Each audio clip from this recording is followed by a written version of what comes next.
तो मैंने आपका नुकसान किया, मैं फिर आपका मित्र साबित ना हुआ। यहां सुन के आप जो सुना है वो बोलने लग जाएं तो कोई मूल्य नहीं है। यहां सुन के आपको भी वो हो जाए, आप भी वो देख लें, वो आंख आपकी भी खुल जाए, तो ही। ऐसा समझें, एक कवि गीत गाता है किसी फूल के संबंध में। गीत में बड़ा माधुर्य हो सकता है, छंद हो सकता है, लय हो सकती है, संगीत हो सकता है। गीत की अपनी खूबी है, लेकिन गीत कितना ही गाए उस फूल को और कितना ही गुनगुनाए, तो भी गीत गीत है, फूल नहीं। और लाखों गति और लाखों छंद, तो भी गीत गीत है, फूल की सुगंध नहीं। और आप उसी गीत से तृप्त हो जाएं तो आप भटक गए। उपनिषद गीत है किसी फूल का जिसे आपने देखा नहीं अभी। गीत गजब का है, गाने वाले ने देखा है, पर गीत से तृप्त मत हो जाना। गीत फूल नहीं। ऐसा भी हो जाता है कि कभी कभी आप फूल के पास भी पहुंच जाते हैं। कभी कभी कभी कभी फूल की एक झलक भी मिल जाती है, अचानक, आकस्मिक। क्योंकि फूल कोई विजाती ही नहीं है, आपका स्वभाव है, आपके बिल्कुल निकट है, किनारे किनारे है। कभी कभी छू जाता है बिना आपके, बावजूद आपके। कभी कभी फूल एक झलक दे जाता है। कोई बिजली कौन जाती, किसी क्षण में आकस्मिक अनुभव में आ जाता है। कुछ और भी है इस जगत में, यही जगत सब कुछ नहीं है। इस पथरीले जगत के बीच कुछ और भी है जो पत्थर नहीं, फूल है, जीवंत, खिला हुआ। जैसे किसी स्वप्न में देखा हो, या अंधेरी रात में चमकी हो बिजली और कुछ दिखा हो और फिर खो गया हो। ऐसा कभी कभी आपके जीवन में भी हो जाता है, कवियों के जीवन में अक्सर हो जाता है, चित्रकारों के जीवन में अक्सर हो जाता है। फूल की झलक बिल्कुल पास आ जाती है। फिर भी फूल कितने ही पास हो और कितनी ही झलक मिल गई हो, पास होना भी दूर होना ही है। और कितने ही पास आ जाए फूल, तो भी फासला तो बना ही रहता है। और मैं बिल्कुल हाथ से भी छू लूं फूल को, तो भी पक्का नहीं है कि जो अनुभव मुझे होता है वो फूल का है। क्योंकि हाथ खबर लाने वाला है, और हाथ अगर बीच में गलत खबर दे दे तो कुछ भरोसा नहीं। और हाथ सही ही खबर देगा, इसको मानने का कोई कारण नहीं। फिर हाथ जो खबर देगा वो फूल के संबंध में कम और हाथ के संबंध में ज्यादा होती।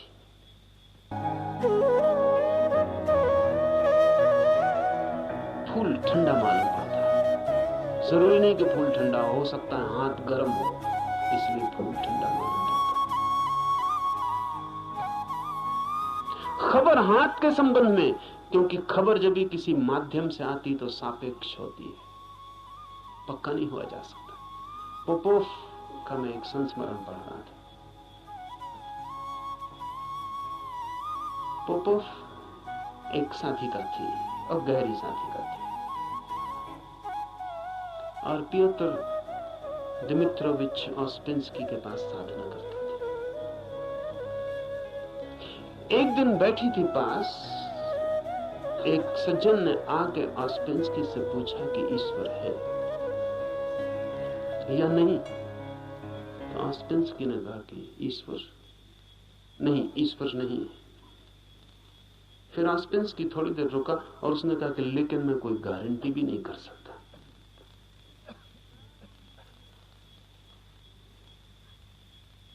क्योंकि जो भी मैं जानता हूं वो सब माध्यम से जाना गया है। कभी आंख से देखा है, लेकिन आंख का भरोसा क्या। कभी कान से सुना है, लेकिन कान गलत सुन सकते हैं। कभी हाथ से छुआ है, लेकिन हाथ का क्या कहना, अभी तक सीधा नहीं देखा है, अभी तक आमने सामने नहीं हुआ हूं, इसलिए कोई गारंटी भी नहीं। अभी तक जो भी जाना है उसमें मुझे ईश्वर का कोई अनुभव नहीं हुआ, लेकिन जरूरी नहीं कि ईश्वर ना हो। इससे सिर्फ मेरी खबर मिलती कि मेरे अनुभव क्या है, इसलिए मैं कोई गारंटी नहीं कर सकता कि नहीं ही है। इसलिए मुझ पर भरोसा करके मत रुक जाना, खोजना। जब भी माध्यम से कुछ घटता है तो भरोसे का नहीं। अगर फूल के बिल्कुल पास भी पहुंच जाएं तो भी आंख देखती है, हाथ छूते हैं, सुगंध नाक में आती है, ये भी दूरी का अनुभव है। तो कभी कभी कोई कवि उस परम फूल के इतने पास पहुंच जाता है तो उसकी गीत में उतर आती है गूंज उसकी, लेकिन फिर भी बुद्ध नहीं है वो, महावीर नहीं है वो। महावीर कौन है, बुद्ध कौन है? बुद्ध है वो चैतन्य जो फूल ही हो गया। इतनी भी दूरी न रही कि फूल को देखा हो, फूल ही हो गया। फूल होकर ही पूरी तरह जाना जा सकता है क्या है। उपनिषद के ऋषि की बात है, गीत है किसी फूल के संबंध में, उसे गुनगुनाना, मिठास है बड़ी उसमें, स्वाद है उसमें बहुत, लेकिन वो फूल नहीं है, गीत ही है। अगर प्रयास करेंगे तो कभी कभी झलक भी मिलेगी। मेरे पास लोग आते हैं, कहते हैं ध्यान में बड़ी झलक मिली, लेकिन फिर खो गई। अनंत प्रकाश हो गया था, फिर खो गया। आनंद ही आनंद हो गया था, लेकिन अब कहां है? अब खोजते हैं और नहीं मिलता। झलक का मतलब है पास पहुंच गए थे, झलक तो खो ही जाएगी। इसलिए ध्यान ज्यादा से ज्यादा झलक ही दे सकता है। उस पर भी मत रुक जाना कि उसी झलक को पकड़ के बार बार खोजते रहना है। ध्यान का तो मूल्य ही इतना है कि झलक मिल जाए, फिर आगे जाना है समाधि में, ताकि आप फूल ही हो जाए।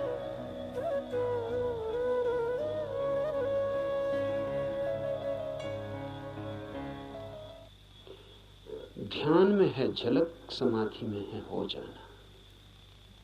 झलकों पे मत रुकना। झलकें बड़ी प्रीतिकर, सारा जगत बासा मालूम पड़ने लगता है। एक झलक ध्यान में मिल जाए उस जीवंत की, फूल की, उस खिलावट की जो भीतर है, तो सारा जगत फीका और व्यर्थ हो जाता है। लेकिन फिर कुछ लोग झलकों को पकड़ लेते हैं और उन्हीं को दोहराने लगते हैं और सोचते हैं सब हो गया। नहीं, जब तक आप ही ना हो जाएं, ईश्वर ही जब तक आप ना हो जाएं, तब तक भरोसा मत करना कि ईश्वर है। हो सकते हैं, क्योंकि है ही।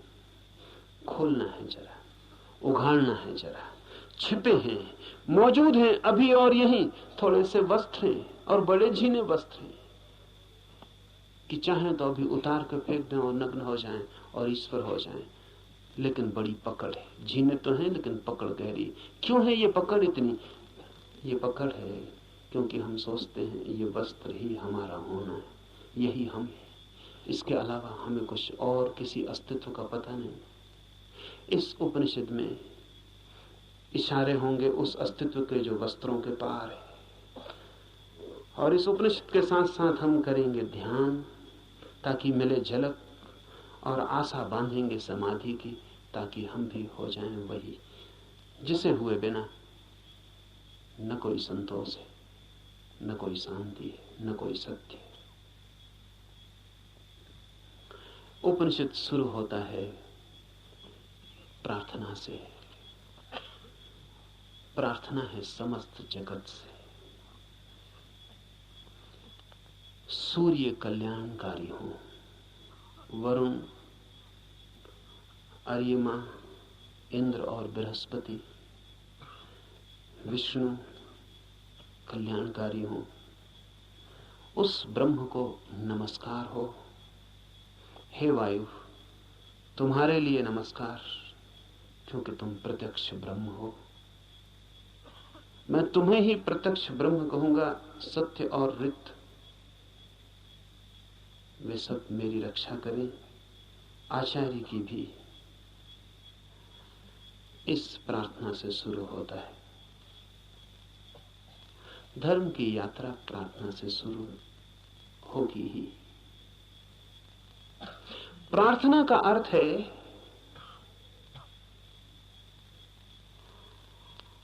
आस्था, आशा। प्रार्थना का अर्थ है इस सारे जगत के साथ हमारे जुड़े हुए होने का भाव। प्रार्थना का अर्थ है मुझ अकेले से क्या होगा। मुझ अकेले से होता तो हो गया होता। मुझ अकेले से तो क्षुद्र भी नहीं सध पाया। चाहा था धन मिल जाए, वो भी नहीं मिला। चाहा था पद मिल जाए, वो भी नहीं मिला। कैसी कैसी चाहें की थी, बड़ी छोटी थी, वे भी पूरी ना हुई। मुझ अकेले से तो संसार भी ना सधा। तो सत्य की ये महायात्रा मुझ अकेले से हो सकेगी? अकेले अकेले तो मैं संसार में भी हार गया हूं। सभी हारे हुए हैं संसार में। जो जीते हुए दिखाई पड़ते हैं वे भी, बस वे दूसरों को जीते हुए दिखाई पड़ते हैं। खुद तो बिल्कुल हारे हुए।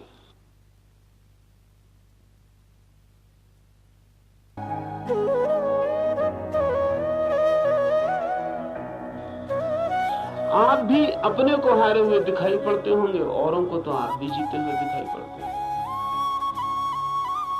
आपसे भी पीछे लोग हैं जो आपको समझते हैं पा लिया आपने, जीत गए संसार में।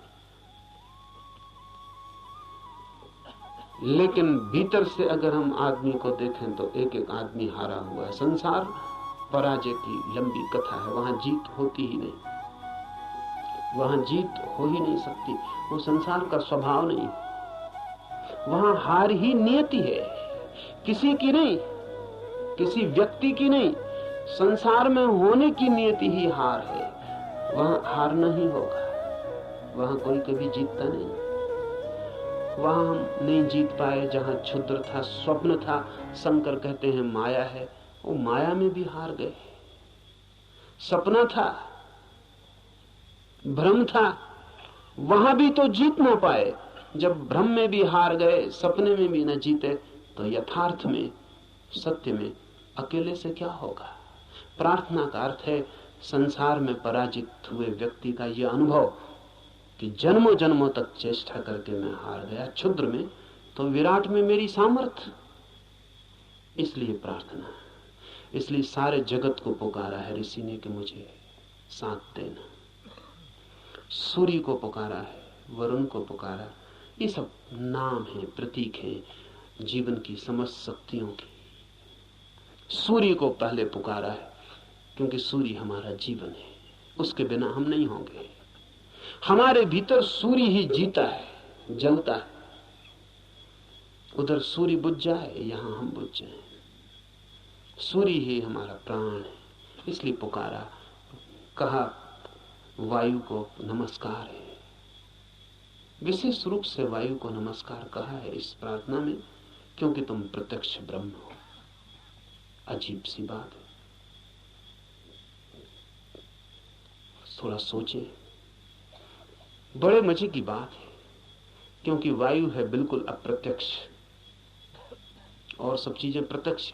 सूर्य को कहा होता प्रत्यक्ष ब्रह्म हो, जीते जागते जलते प्रखर, समझ में आता। सूर्य को नहीं कहा प्रत्यक्ष ब्रह्म, कहा वायु को जो बिल्कुल दिखाई पड़ती नहीं, बिल्कुल अप्रत्यक्ष। कहां है प्रत्यक्ष वायु? सिर्फ अनुमान है कि है, लगता है कि है, भासता है कि है, दिखाई तो पड़ती नहीं। आंख के सामने कहां है? प्रत्यक्ष का मतलब है आंख के सामने है। जो आंख के सामने वायु बिल्कुल नहीं है। पत्थर पहाड़ सब आंख के सामने, वायु नहीं। लेकिन ऋषि कहता है हे वायु नमस्कार तुम्हें, क्योंकि तुम प्रत्यक्ष ब्रह्म हो। इसलिए कहा कि वायु जैसे दिखाई नहीं पड़ती और है, और आंख को दिखाई नहीं पड़ती फिर भी आंख को छू रही है प्रतिपल, ऐसा ही परम सत्य है। दिखाई नहीं पड़ता, छू रहा है प्रतिपल। वायु दिखाई नहीं पड़ती क्योंकि हमारे पास देखने वाली आंख नहीं है। वायु तो यहां है, वायु के बिना तो हम भी नहीं हो सकते। वही तो हमारी श्वास में हमें संभाले, उसका ही आवागमन तो हमारा सारा जीवन है, जो इतनी निकट है। श्वास है जो हमारी, वो भी दिखाई नहीं पड़ती क्योंकि हमारे पास आंखें बड़ी स्थूल है। तो हम जो बहुत मोटा मोटा है, स्थूल स्थूल है, वो देख लेते हैं। जो सूक्ष्म है वो हमें दिखाई नहीं पड़ता।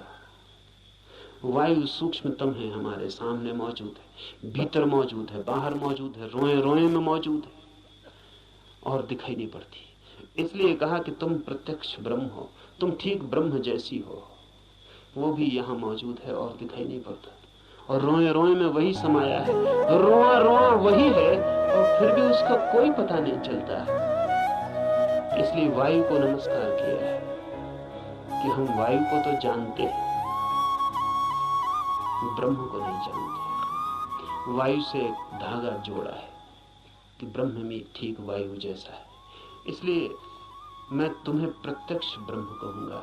ऋषि कहता है वायु को सत्य और ऋत के नाम से भी कहूंगा, क्योंकि तुम ठीक उस जैसी हो जो है और जिसका हमें पता नहीं, जो हम स्वयं हैं और जिसका हमें पता नहीं, जो अभी और यहां सदा से मौजूद है और हमें उसका पता नहीं।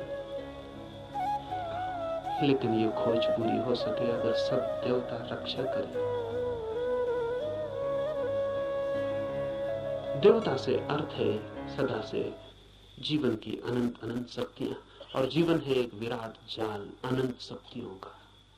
आपका होना भी एक विराट जाल है अनंत शक्तियों का। मिलता है आप में सूर्य, मिलता है वरुण, मिलता है इंद्र, मिलती है वायु, मिलती है अग्नि, मिलती है पृथ्वी, सब कुछ मिलता है आकाश, सब आप में मिलते हैं। अगर एक व्यक्ति को हम पूरा का पूरा जान लें तो हमने बीज रूप में समस्त अस्तित्व को जान लिया। सब कुछ उसमें है, सबका दान उसमें है, सब मिलकर ही उसका अस्तित्व है। इन सब की सहायता की प्रार्थना है, लेकिन क्या सूर्य सहायता करेगा?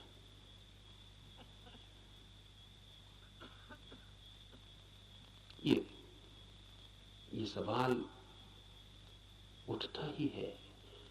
प्रार्थना भी की तो क्या सूर्य सहायता करेगा? प्रार्थना भी की तो क्या वायु सहायक हो जाएगी? प्रार्थना भी की तो पृथ्वी क्या सहायता करेगी? पृथ्वी की सहायता और सूर्य की सहायता का सवाल नहीं है। आपने प्रार्थना की, यही बड़ी सहायता है।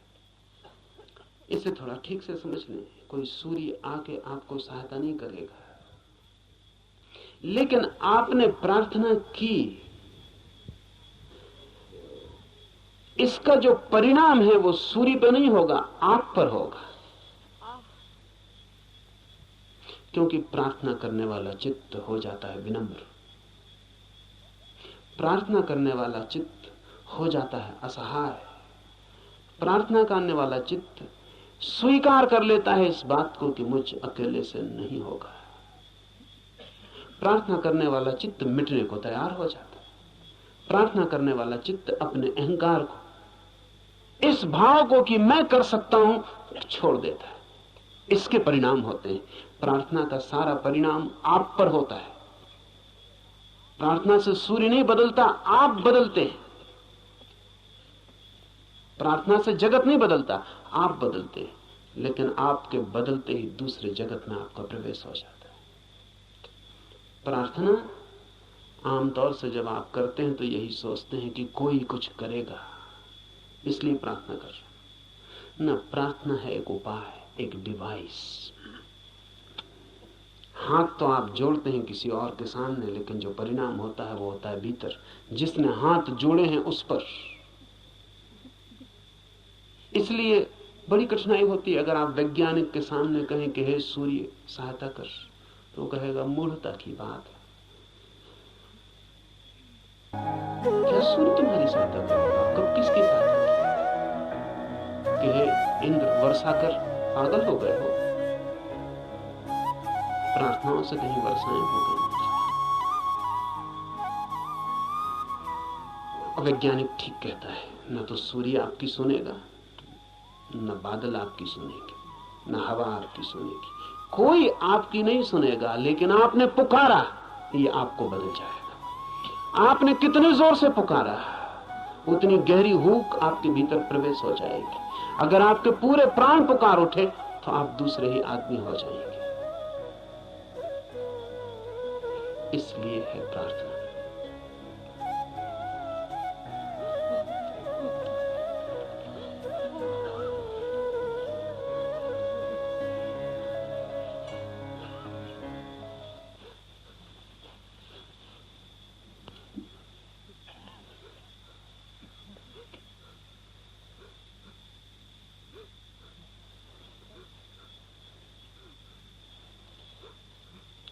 Jean-Paul Sartre has named his autobiography Words.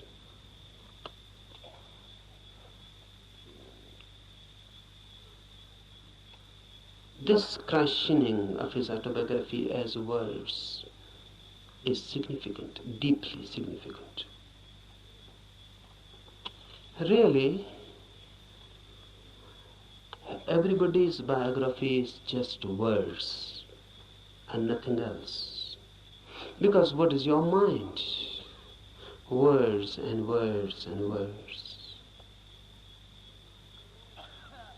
If you analyze the mind, then what you are? Just words. A long sequence, a long procession of words.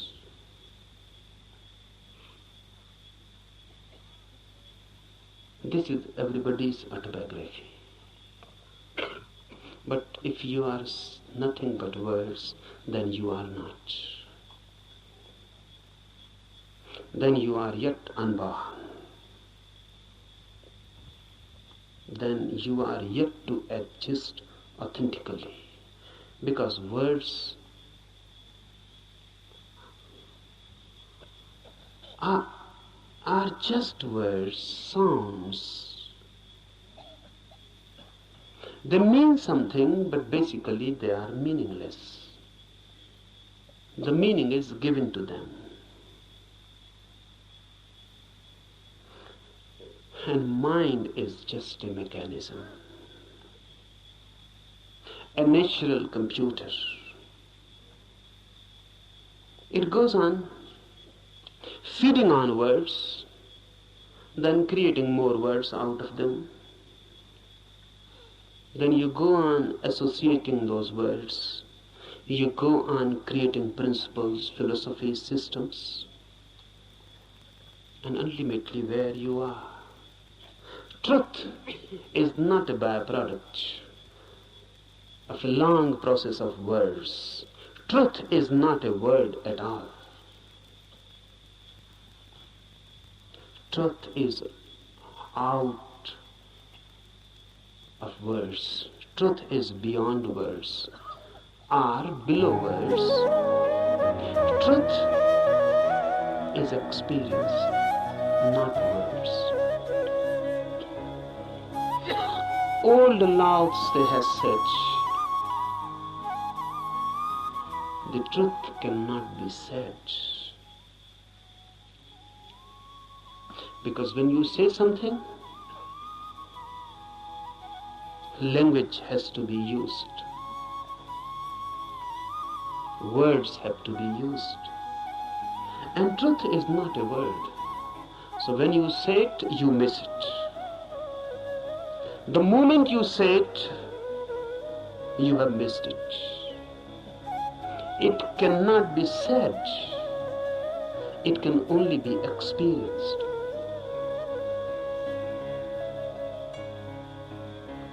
it can only be lived. Unless you live it, you cannot know it. But we know. That's the problem. Rather, we know too much. We know more than enough. What's our knowledge? Words accumulated. You can accumulate them logically, rationally. You can create and edifice a beautiful system. Just as you can make a house with playing cards. But you cannot live in it. It is house just as a name. You cannot live in it. Out of words you can create a palace, a system, a philosophy, but you cannot live in it. Philosophers create beautiful systems, but they always live out of them. They cannot live in it. That is impossible. Nothing is wrong with them. The very system is such that it cannot be lived. One Immanuel Kant, or some Hegel,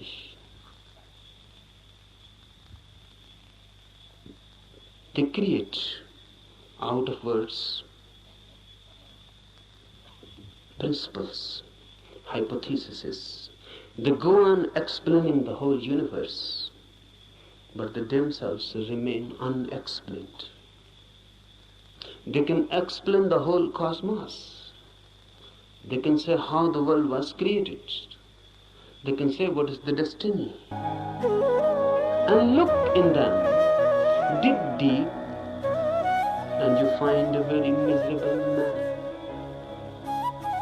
just as unhappy as anyone,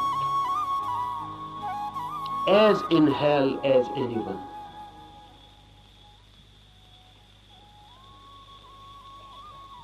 Don't believe in words. They are the greatest deception created by humanity. And word has become our world. We live in it, we eat it, we ride on it. The word beats in our hearts and the word circulates in our blood. We are just a collection, a big collection of words. Mind is very miser about words. It goes on accumulating. But remember, word is never the reality. I can use the word love. But love, the word, is not love, the experience. I can go on repeating love, love, love, and I can create a sort of auto-hypnosis, and I can believe that I know love because I know the word. To know the word is easy. To know love is difficult. Not only difficult, but impossible. Impossible not because the experience is impossible. Impossible because you are incurable. Because love can come only to you when you are not. And that is the path of everything that is great, deep. Love, truth, God. They come only when you are not. Your non-being becomes the passage. Someone was asking Mozart. Mozart was one of the greatest musicians of the world. Rare, unique. Someone asked him, which music you like most? And Mozart is reported to have replied, no music, sir. No music I like most.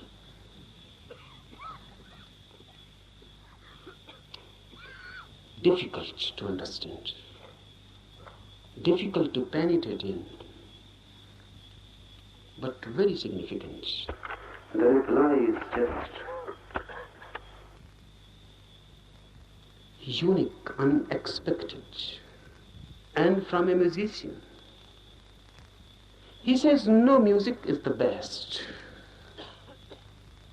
Have you ever heard the music which Mozart calls no music?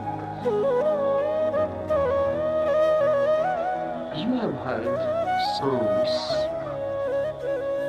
and if sounds can be put in a system, in a rhythm, it becomes music. Music means rhythmic sounds, but sounds. If they are unrhythmic, it becomes noise. If they are rhythmic, it becomes music. But what is no music? No music means no sounds, silence. Silence has a music of its own, but you cannot hear it as you are. You are filled with words, so you can understand sounds. You are filled with noise, that's why music has so much appeal. You are so much filled with noise, crowdy noise, mad noise, that when someone creates music outside, you forget your noise inside. You are magnetized by the music outside. You forget yourself. You become concentrated in the music outside. That's why music is loved so much. Music is a hypnosis created by sounds, rhythms, technique. Unless your inner noise ceases, unless your inner constant talk, chattering ceases, you cannot hear no music. This Upanishad is concerned with no music. No music means meditation. The state of mind when there is no noise within, then suddenly you become aware of a silence without.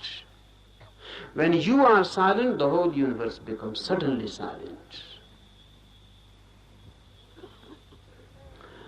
When the whole universe is suddenly silent, for the first time you are authentically existent. For the first time you have being. For the first time you know who you are.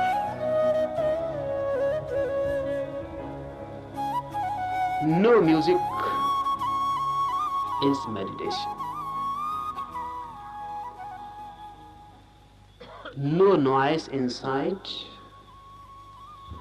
creates the possibility, the situation in which you can hear the soundless silence which is everywhere, just here and now. It is there, but you are chattering inside. You cannot hear it. You are too much engaged, too much occupied. It cannot penetrate you. Become silent, and silence begins to penetrate you. And when your silence and the silence of the universe meet, you have encountered God. You have come face to face. This is what is meant by immediate Brahma. Immediate experience of the divine, when your silence meets the silence of the universe. When these two silences meet, they become one. Because two silences cannot be two. Remember this. Two noises are two. Two silences cannot be two, because there is nothing in between them which can become a wall, which can become a division. Two silences immediately become one.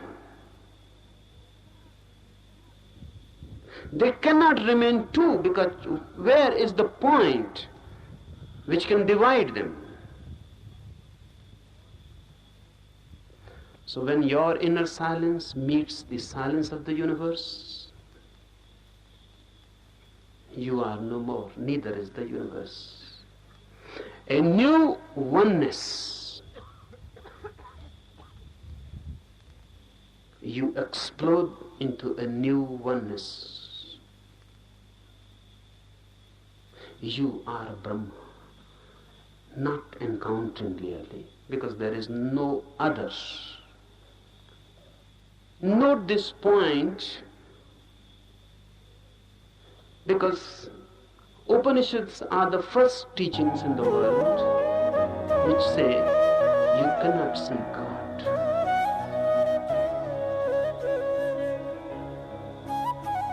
All the religions go on talking about seeing God.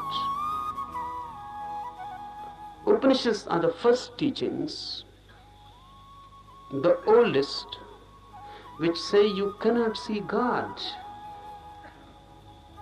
because in seeing two are needed, you and the God.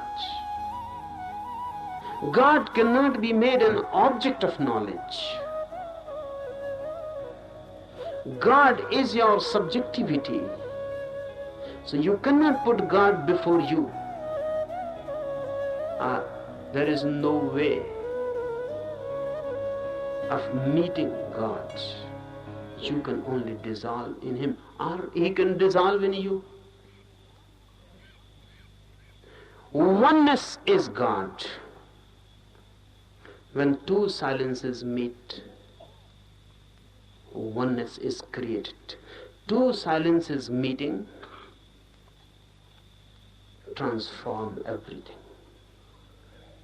In this camp, we will try to create a silence within you. We are not to do anything for the silence of the universe. It is always here and there. It is always the case. Only you are missing your silence.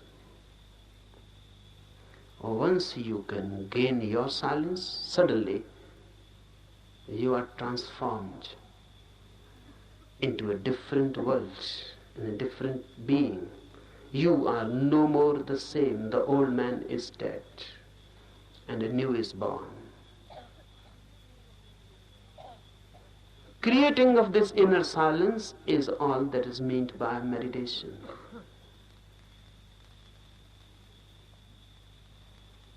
Remember this. We are not interested in teachings.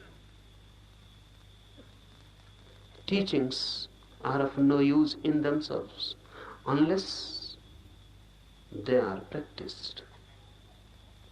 We are interested in this Upanishad only as a practical device.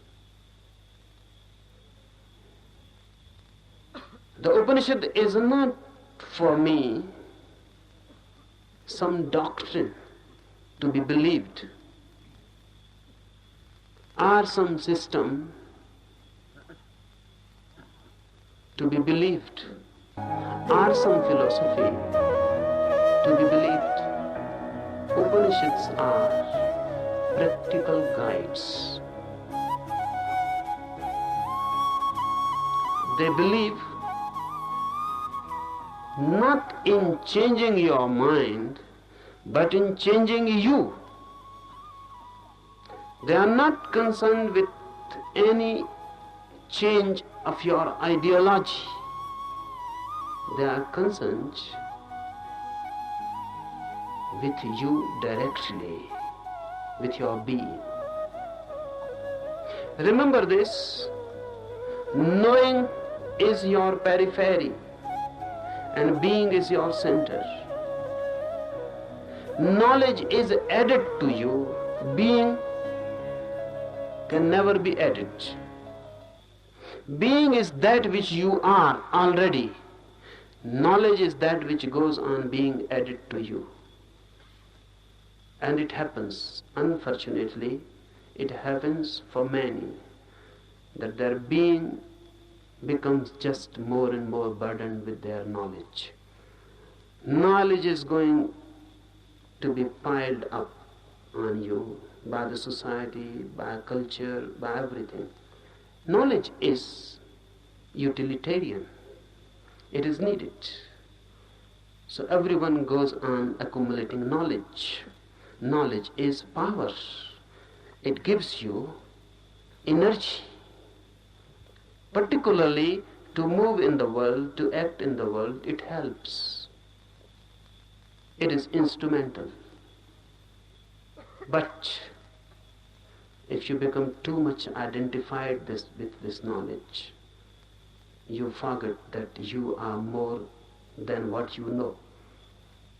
Then you forget that you are pillars to your knowledge. Then you forget that your foundational being is not your knowing.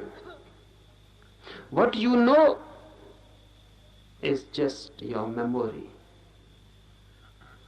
How to penetrate this knowing and to reach the innermost center which you are.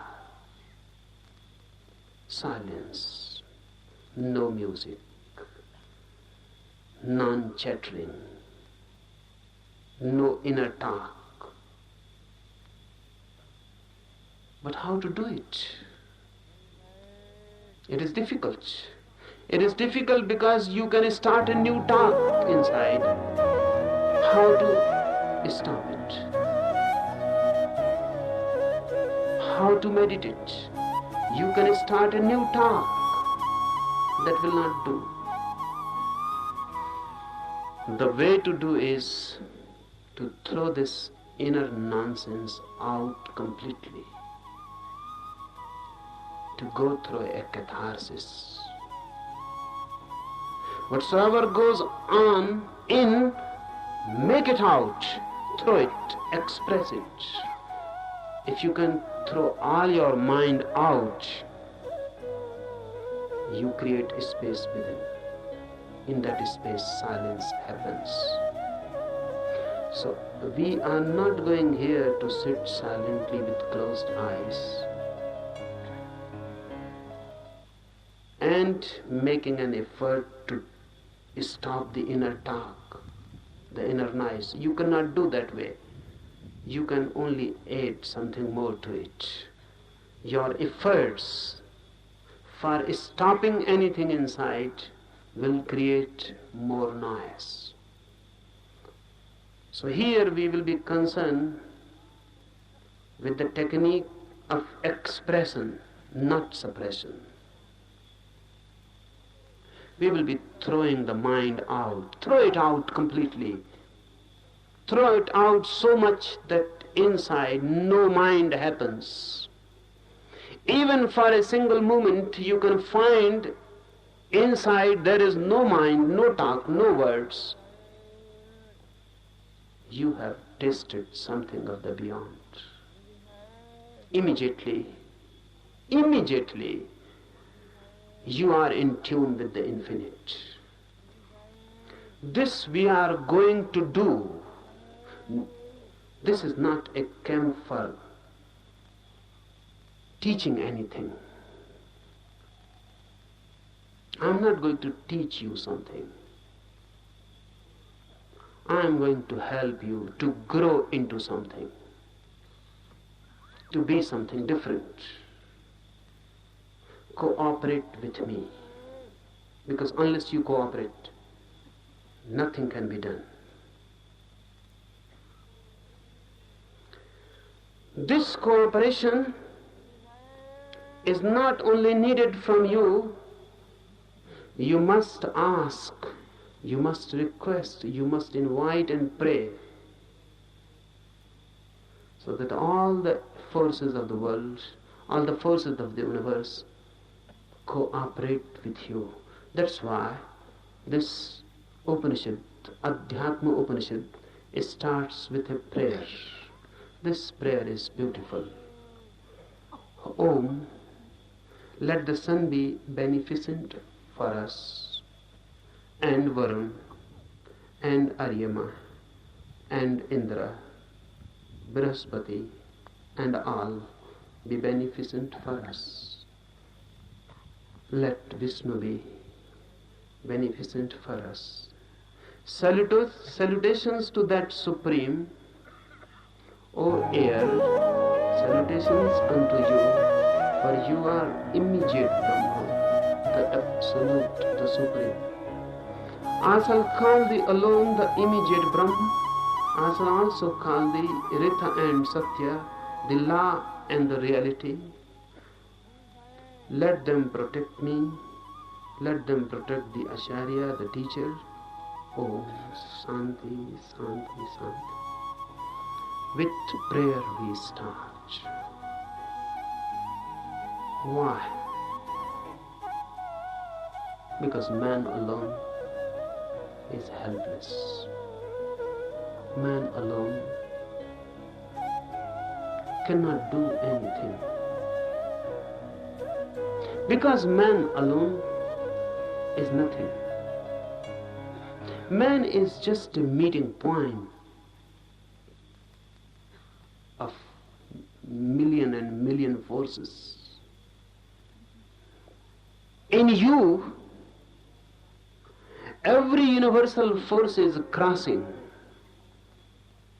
You are just a crossroad. The sun, the air, the earth, the fire, the ether, everything is passing through you.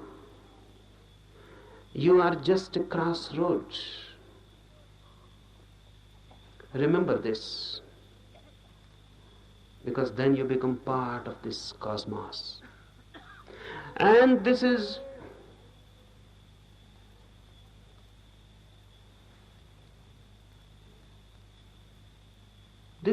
very significant to remember, because the modern mind thinks itself to be isolated, not in tune with the universe, but in conflict, in a struggle. The Western attitude has always been of a struggle, conflict. And now the Western mind has become the universal mind.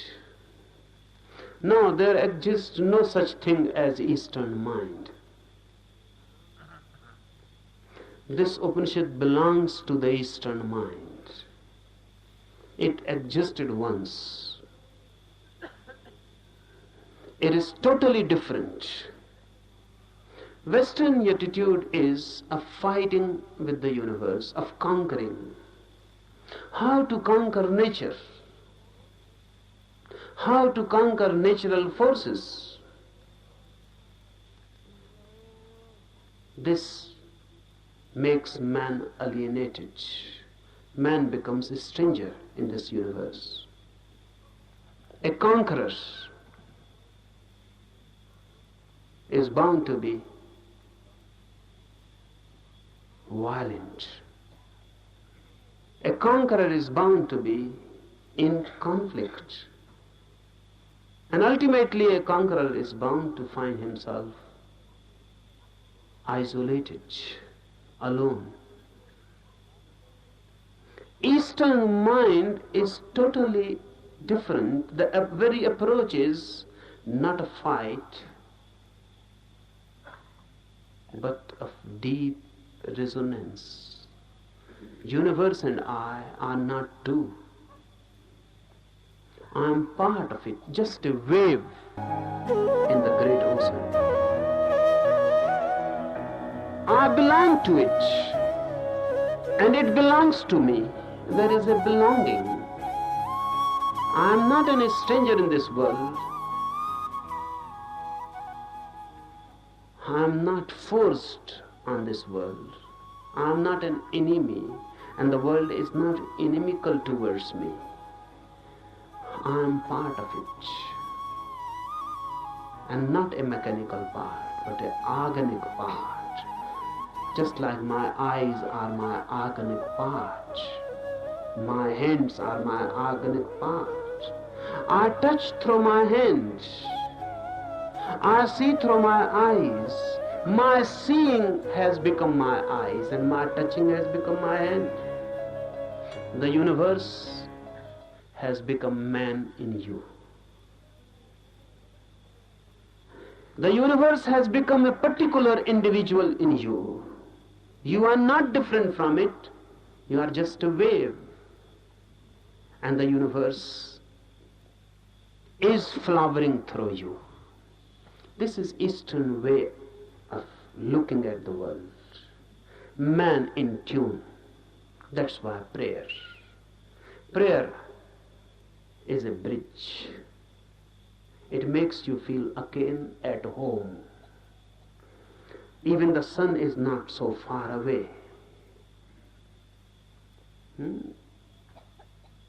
The Upanishad says, let sun be beneficent to us. Let everything be beneficent to us. Let everything be a blessing to us and a help. Why? Because truth is not yours or mine. Truth means the center of this universe.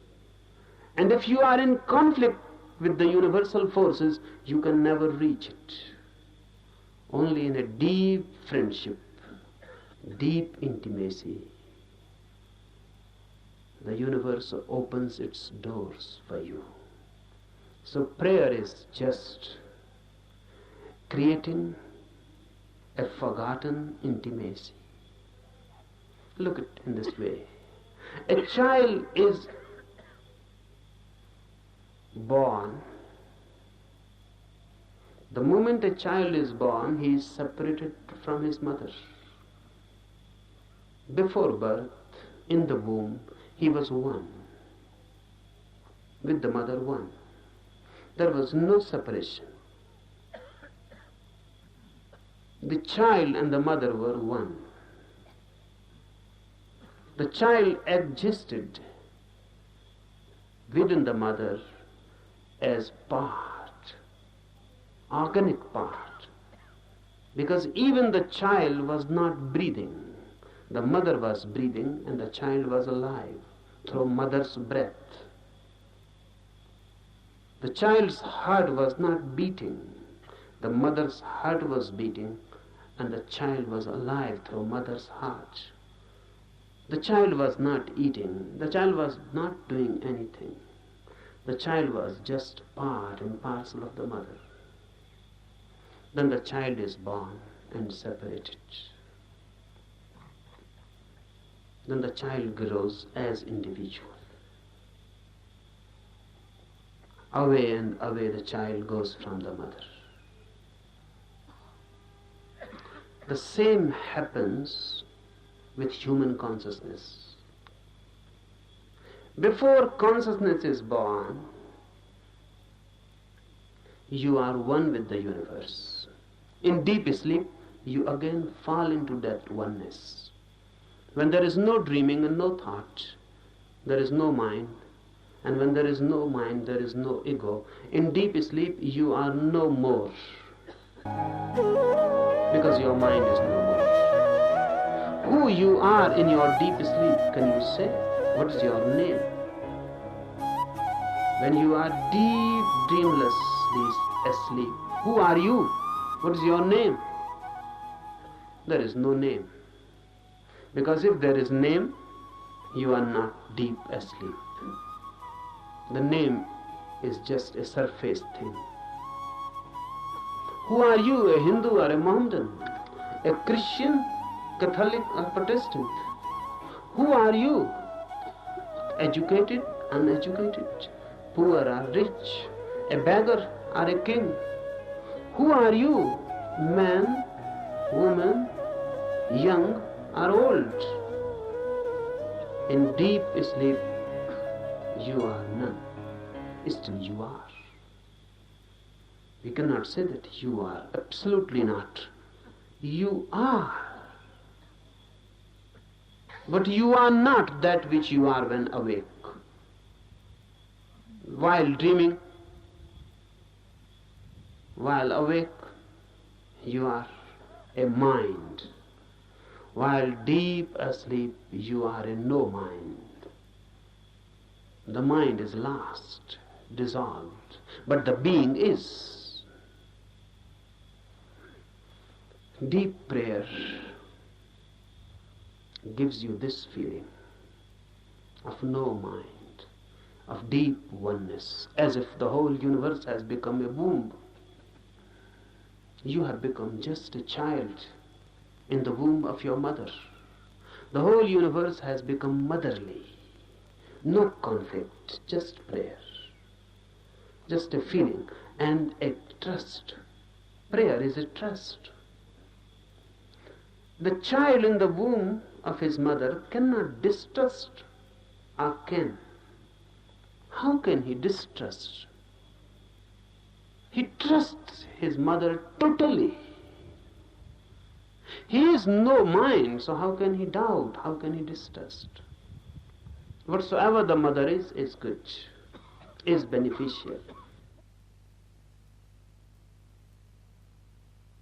You pray, you are throwing yourself back into a motherly universe. You are back into the womb of the world, of existence itself. And you trust. This trust is sown in the prayer. The sun will be beneficial, the air, the earth, everything. All the forces of the universe will be helpful. This is a deep trust. How it works? What is the mechanism of it? Is it that all these forces are going to help you? No. No one is going to help you. But the moment you create this trusting, this prayer attitude, this prayerful attitude, once you create this bridge, all the barriers are withdrawn. Those barriers were created by you, now they are withdrawn. You are not in a fight. You are ready to surrender. You are not going to conquer. You are ready to surrender. You are ready to withdraw your ego. They are not going to help you positively, but now negatively. All the problems, all the barriers, all the hindrances that were bound to be created by your ego will not be created anymore. Now you will not be your enemy. Understand this deeply. These forces, once taken as deeply related with you, intimate, friendly, homely, and the whole universe taken as a home, a motherly womb, then your fighting attitude dissolves. Then your conflicting mind dissolves. Then your violence, then your ego, the effort to be constantly this or that, the very beginning dissolves. And if you have no ego and a prayerful mind, suddenly, with full awakening, you fall into deep sleep. This is the mystery. Suddenly, with full awareness, you fall into deep sleep. That's why Upanishad has constantly declared that samadhi, the ultimate ecstasy which is achieved by meditation, is just like deep sleep with one difference. And that difference is awareness. In deep sleep, you are unaware, unconscious. In samadhi, in ecstasy, you are conscious, aware. But the phenomena is the same. In deep sleep, you become part of the cosmos. In samadhi, ecstasy, you become part of the cosmos. In sleep, you are unconscious. What is happening? In samadhi, you are fully conscious. And once you can become consciously a part of this universe, you have achieved the goal. So from tomorrow morning, we will try to re-enter the womb of the universe by dissolving ourselves, by throwing away the main disease of human mind, the ego, by surrendering, by being receptive. We are not going to conquer the truth. Rather, on the contrary, we are going to allow the truth to conquer us.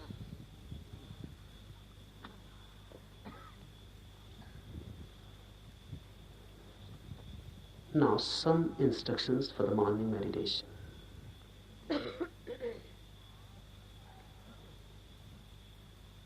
First, don't be serious at all. For this whole camp, don't be serious at all. I consider seriousness to be a fatal disease.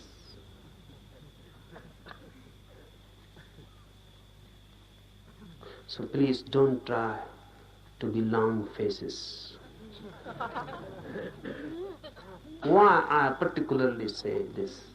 Because religious people are usually trying to be that. Don't be serious. Be more and more laughing, enjoying like small children. Because before the divine force, we are small children. So don't be serious. You cannot approach that divine force with a serious, sad face. That's a barrier.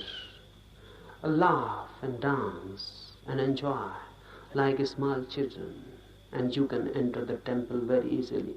The doors are always open for the children. Be children-like. Jesus is reported to have said that only those who are like children will enter the kingdom of God. And look what Christians have done. They have created a very serious, sad religion. Jesus on the cross, a weeping religion, crying. Christians say Jesus never laughed. This is unbelievable. Because the man who said only those who are like children will enter the kingdom of God cannot be believed that he never laughed. The quite vice versa can be believed, that he continuously laughed, never stopped laughing, even in his sleep. But this cannot be believed, that he never laughed. Be like children, forget your ages, your experience, your knowledge. Throw them all, wholesale. Don't try by and by. Throw them, because unnecessary time is wasted. Just throw them, forget them. You may be someone, everyone is someone. If not in others' eyes, in his eyes, everyone is someone. You must be someone. Here be nobody. Forget. Leave outside the campus ground your identities. You may be a doctor, you may be a professor. Leave all these diseases outside. You may be a rich man, you may be a politician. There are thousands and thousands types of diseases. Please leave them outside. Here come like small children. Then something is possible. Otherwise, nothing. So first thing, be completely non-serious. Second thing, for all these 8 days, laugh as much as you can. Why? Because you don't know the mechanism of the mind. Suppressed energies can be thrown out in many ways. Laughter is the easiest. Any energy, try it. Someone has abused you, you feel anger coming in, immediately laugh. And the same energy which was going to be anger will become laughter. You are sad, something has happened. The moment you remember you are sad, immediately laugh. Don't wait someone to help you. Laugh. And suddenly you will feel the change, the same energy which was going to take a shape, sad shape, is transformed into laughter. It has been released. So laughter I give you as a technique of release. And don't try to be miser about it. And don't try to find out any reasons for it. No reasons are needed.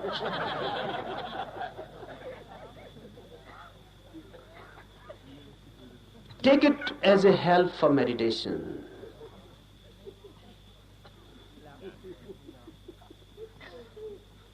The whole thing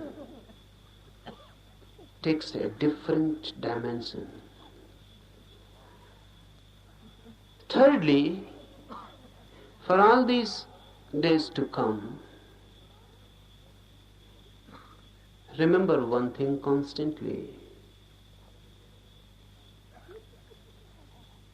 that you are to create a situation in you in which the divine can be invited. So don't do anything. Don't behave in such a way that the situation is disturbed. What do I mean? Be more graceful. Be more loving. Be more compassionate. So that you can create a situation in which the divine can become a guest, be a host. Just think of it. The divine coming to you as a guest. What you will do? How you will behave? How you will clean your house? How you will celebrate? How you will create a space in your house? Constantly for all these 8 days, remember this, that you are going to be a host to the divine. So behave. Always thinking of that. Remember, your laughter can become many things. It can be violent.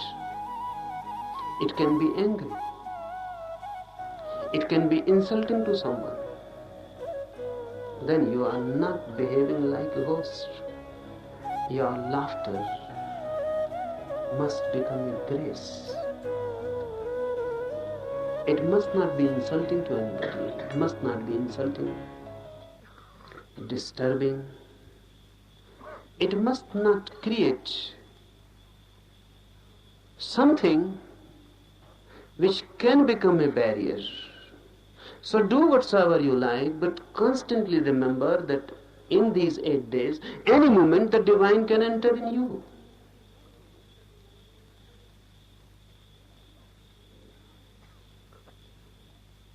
Any moment the divine can enter. So remember that you are ready to receive. Don't talk much, fourthly. Don't talk much. If you can be silent completely, that's better. If you cannot be, then less and less talk. Be telegraphic. Use as many words are absolutely necessary. That will conserve energy. Our talking is much a wastage. Conserve energy. Don't talk. Don't read. In the morning we will be doing meditation, in the afternoon, in the night. The remaining time, be more and more silent, happy, blissful. Sit somewhere, don't waste time in talking, and just wait. Remember this word, wait.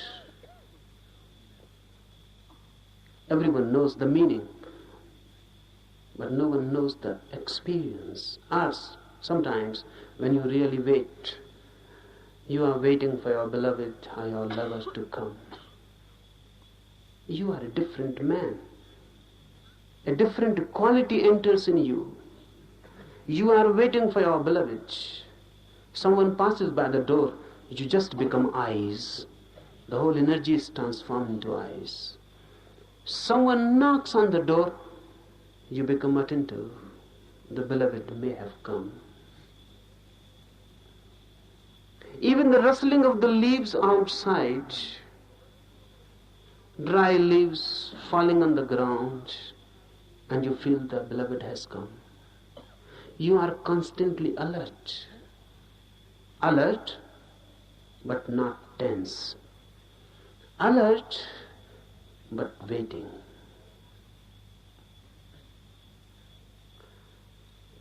For all these 8 days, wait. Do meditations, be happy, and wait. Don't be impatient. That's what I mean. Be alert and not tense. Don't be impatient. You cannot force the guest to come. You can only invite and wait. So give the invitation and wait. Any moment the guest can come. And if you are not alert, you may miss the moment. Any moment the guest can come, and you are angry and talking to someone else, you may miss him. Any moment the phenomena is possible, but if you are not there, you may miss for lives. No one can say when the next moment of such opportunity will come. Wait. And lastly, meditation needs you in your totality. Nothing less will do.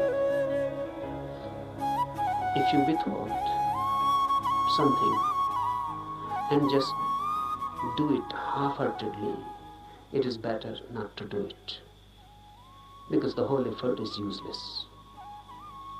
You will be simply tired and nothing will happen.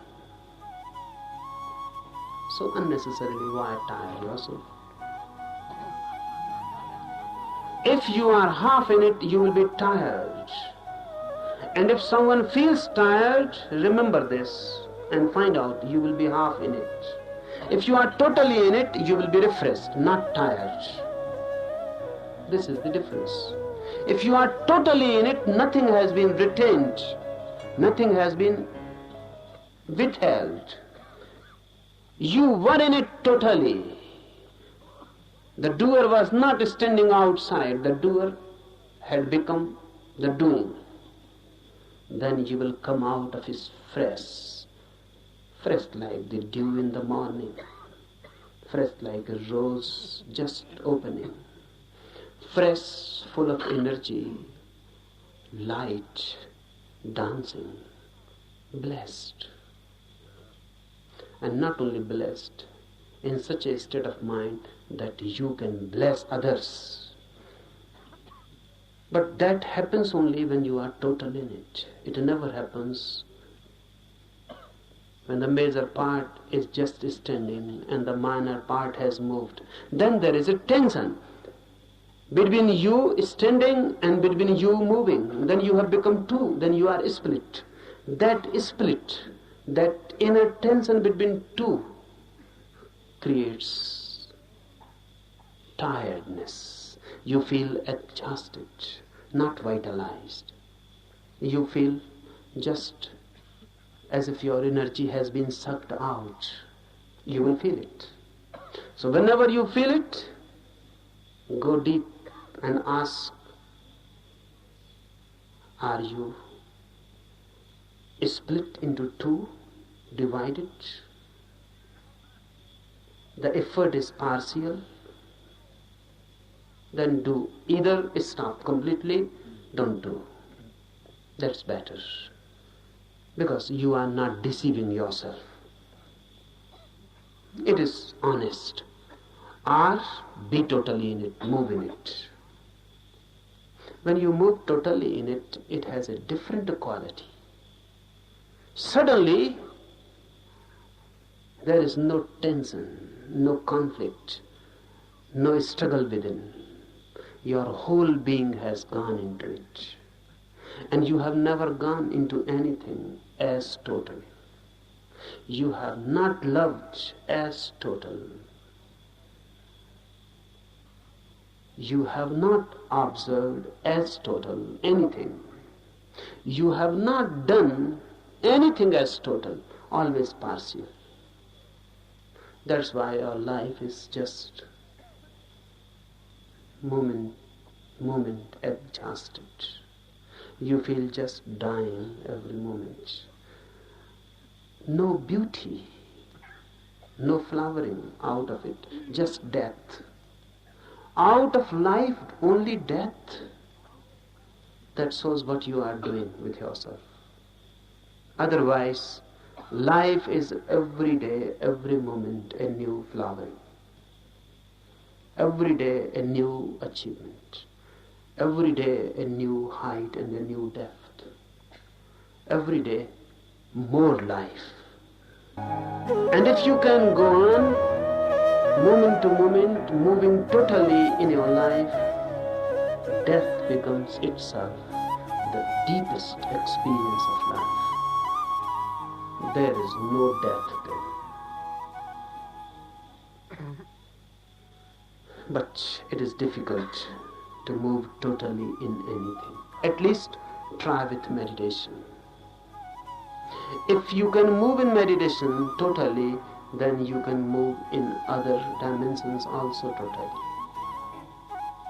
And a total life is a religious life. A religious life doesn't mean any ritual, doesn't mean any formalized religious worship, doesn't mean any religious affiliation.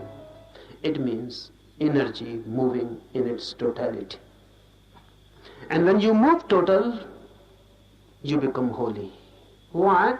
Because all that is known as sin is possible only when you move in part. You can love someone totally,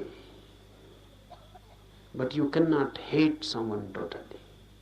That's impossible. You can be compassion totally, but you cannot be anger totally. Really, a very strange phenomena happens. If you can just try to be totally angry, suddenly when the anger will be coming nearer and nearer to the totality, it will change into compassion. If you can try just to be angry totally with your full being, you will reach to the 99 degree of anger. Then if you move more, just nearing the 100%, suddenly you will know the anger has disappeared, and the object of your anger has now become object of your compassion. Because anger can never be total. I define sin as that which can be done only partially, with your own one part. And I define virtue, punya, as that which can be done only totally. If you do it partially, it cannot be done. This sin cannot be done with your total being, and the virtue cannot be done with your partial involvement. You have to move into with your whole being. And when the whole being moves into something, you become holy. This is what I mean by being a religious man. Wait, try for these 8 days. This thing, the happening, is possible for everyone. It is also for you. No one is excluded. Everyone is called and invited. Be courageous and take a jump. We start with a prayer. We start